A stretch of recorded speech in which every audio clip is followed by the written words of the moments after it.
Since that spill, we've been looking into the safety of the other coal ash sites run by Duke Energy. WNCN Investigates Jonathan Rodriguez has been leading the way. He joins us now live from the coal ash facility in Moncure.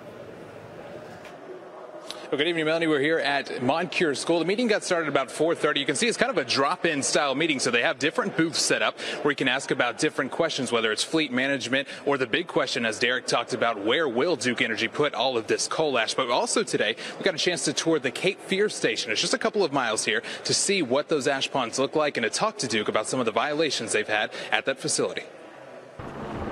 For nearly 90 years, it was one of Duke Energy's largest coal-burning facilities in the state. On site are 5 ash ponds holding nearly 4.5 million tons of coal ash. Duke crews took us to where in March the company was cited for this. The state says they were illegally draining their ash ponds.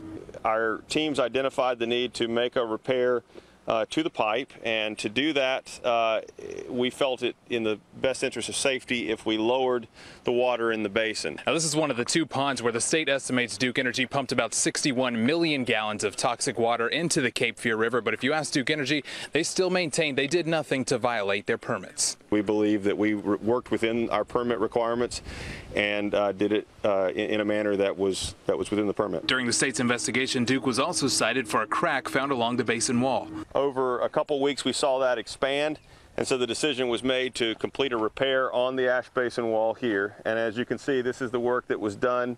There's been some additional riprap put on there as part of that, as well as some repair done underneath. The company says it will be shutting down all of its ash ponds, but are still working to figure out the best way to address the ash stored here. And as for who will pay for it all, we're still evaluating how those costs will be recovered. Dan River, we said, the emergency response will be paid for by our shareholders, but we're still evaluating the means by which we will handle cost recovery for closing these basins. That's just something that's not been determined yet.